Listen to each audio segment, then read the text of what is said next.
जय श्री कृष्णा, राधे राधे। भगतजनों, आप सभी का हमारे चैनल श्री कृष्ण दीवानी में हार्दिक स्वागत है। आज मैं आपको भाद्रपद मास के शुक्ल पक्ष में शुरू होने वाले महालक्ष्मी व्रत की कथा सुनाने जा रही हूँ। भगतजनों, हर इंसान चाहता है कि उस पर माँ लक्ष्मी की कृपा बनी रहे। इसके लिए वह पूजा पाठ से लेकर हर तरह के जतन प्रयास करता है। माँ लक्ष्मी का आशीर्वाद पाने के लिए महालक्ष्मी व्रत की शुरुआत होने वाली है। यह व्रत 16 दिनों तक रखा जाता है। इन 16 दिनों तक महिलाएं माँ लक्ष्मी के निमित्त व्रत रखकर विधि विधान से उनकी पूजा अर्चना करती हैं। मान्यता है कि 16 दिनों का यह व्रत काफी फलदायी होता है। इस व्रत को रखने वाले पर माँ लक्ष्मी प्रसन्न होती हैं और उनके घर में कभी भी धन का कोई अभाव नहीं रहता है। आइए भगतजनों, अब आपको वह महालक्ष्मी जी की व्रत कथा सुनाती हूँ जो इन 16 दिनों तक सुनी जाती है। बोलिए गणेश जी महाराज की जय। ओम भगवती लक्ष्मी नमो नमः। एक समय महर्षि श्री वेदव्यास जी हस्तिनापुर पधारे। उनका आगमन सुनकर महाराज धृतराष्ट्र उनको आदर सहित राजमहल में लेकर गए। उन्हें स्वर्ण सिंहासन पर विराजमान करके चरणोदक लेकर उनका पूजन किया। श्री व्यास जी से माता कुंती तथा गांधारी ने हाथ जोड़कर प्रश्न किया, हे महामुनि, आप त्रिकालदर्शी हैं, आपसे हमारी विनम्र प्रार्थना है कि आप हमको कोई ऐसा सरल व्रत तथा पूजन बताइए जिससे कि हमारी राज्य लक्ष्मी, सुख संपत्ति, पुत्र पौत्रादि व परिवार हमारा सुखी रहे। इतना सुनकर श्री वेदव्यास जी कहने लगे, हम एक ऐसे व्रत का पूजन व वर्णन करते हैं आपसे जिससे कि सदा लक्ष्मी जी का निवास होकर सुख समृद्धि की वृद्धि होती है। यह श्री महालक्ष्मी जी का व्रत है जिससे कि प्रतिवर्ष अश्विन कृष्ण अष्टमी को विधिवत किया जाता है। कुंती और गांधारी श्री वेदव्यास जी की इस बात को सुनकर कहने लगी कि हे महामुनि, इस व्रत की विधि हमें आप विस्तार पूर्वक बताने की कृपा कीजिए। तब व्यास जी बोले कि हे देवी, यह व्रत भाद्रपद शुक्ल अष्टमी से प्रारंभ किया जाता है। इस दिन स्नान करके 16 सूत के धागों का डोरा बनाएं, उसमें 16 गांठ लगाएं, हल्दी से उसे पीला करें।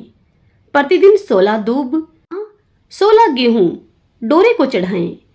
अश्विन कृष्ण अष्टमी के दिन उपवास रखकर मिट्टी के हाथी पर श्री महालक्ष्मी जी की प्रतिमा स्थापित करके विधि पूर्वक उनका पूजन करें। इस प्रकार श्रद्धा भक्ति के सहित महालक्ष्मी जी का व्रत पूजन करने से आप लोगों की राज्य लक्ष्मी में सदा अभिवृद्धि होती रहेगी। देवी कुंती और गांधारी को वेदव्यास जी इस प्रकार महालक्ष्मी व्रत का विधान बताकर अपने आश्रम को प्रस्थान कर गए। उनके जाने के बाद इधर समय के अनुसार भाद्रपद शुक्ल अष्टमी से गांधारी तथा कुंती अपने अपने महलों में नगर की स्त्रियों के सहित व्रत का आरंभ करने लगी। इस प्रकार 15 दिन बीत गए। 16वें दिन अश्विन कृष्ण अष्टमी के दिन गांधारी ने नगर की सभी प्रतिष्ठित महिलाओं को पूजन के लिए अपने महल में बुलवा लिया। माता कुंती के यहाँ कोई भी महिला पूजन के लिए नहीं आई। साथ ही माता कुंती को भी गांधारी ने महल में बुलाया। ऐसा करने से माता कुंती ने अपना बड़ा अपमान समझा। उन्होंने पूजन की कोई तैयारी नहीं की और उदास होकर बैठ गई। जब पांचों पांडव युधिष्ठिर, अर्जुन, भीम, नकुल और सहदेव महल में आए तो कुंती को उदास देखकर उन्होंने उनसे पूछा, हे माता, आप इस प्रकार उदास क्यों हैं? आपने पूजन की तैयारी क्यों नहीं की? तब माता कुंती ने उनसे कहा कि हे पुत्र, आज महालक्ष्मी जी के व्रत का उत्सव गांधारी के महल में मनाया जा रहा है। गांधारी ने नगर की समस्त महिलाओं को महल में बुलवा लिया है।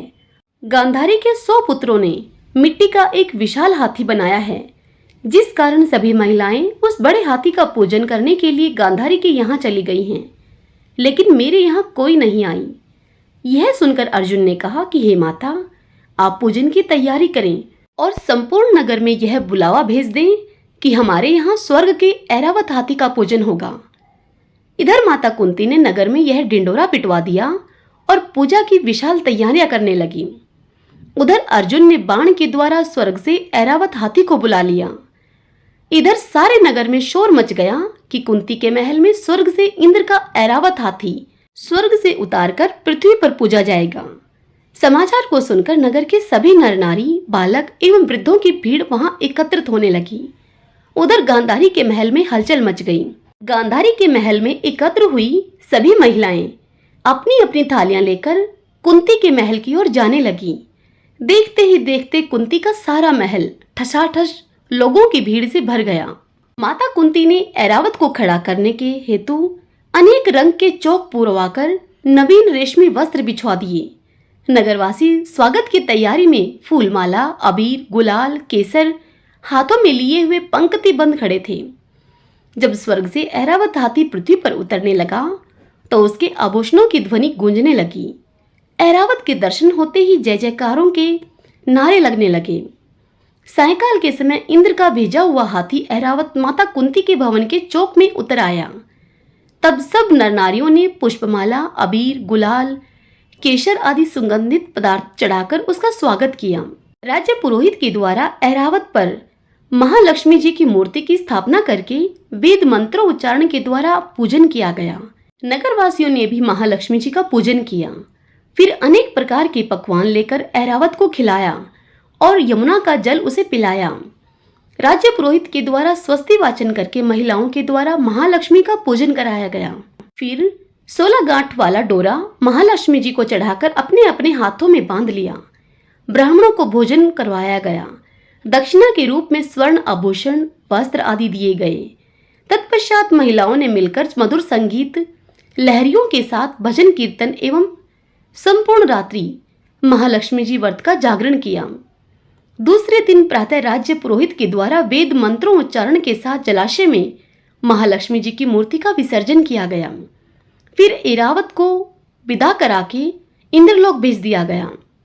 इस प्रकार जो स्त्रियां श्री महालक्ष्मी जी का विधि पूर्वक व्रत एवं पूजन करती हैं, उनके घर धन धान्य से पूर्ण रहते हैं तथा उनके घर में महालक्ष्मी जी का सदा निवास रहता है। श्री महालक्ष्मी का सदा निवास पाने के लिए इस स्तुति को अवश्य बोलें। महालक्ष्मी नमस्तुभ्यं सुरेश्वरी हरिप्रिये नमस्तुभ्यं दयानिधि। यदि इस मंत्र की प्रतिदिन स्तुति की जाए तो महालक्ष्मी अत्यधिक प्रसन्न होती हैं। उस घर में धन धान्य की कोई कमी नहीं रहती है। सब बोलिए गणेश जी महाराज की जय। ओम भगवती लक्ष्मी नमो नमः। भगतजनों, यदि आपके लिए यह व्रत कथा उपयोगी रहे तो इस वीडियो को आप लाइक करें और कमेंट बॉक्स में महालक्ष्मी नमो नमः इस प्रकार लिखिए। और यदि आप इस चैनल पर पहली बार आए हैं तो हमारे इस चैनल श्री कृष्ण दीवानी को आप सब्सक्राइब कर लीजिएगा। ये आपको आने वाले सभी वीडियोस की नोटिफिकेशन, सभी वीडियोस की जानकारी सबसे पहले मिल सके। जय श्री कृष्ण, राधे राधे।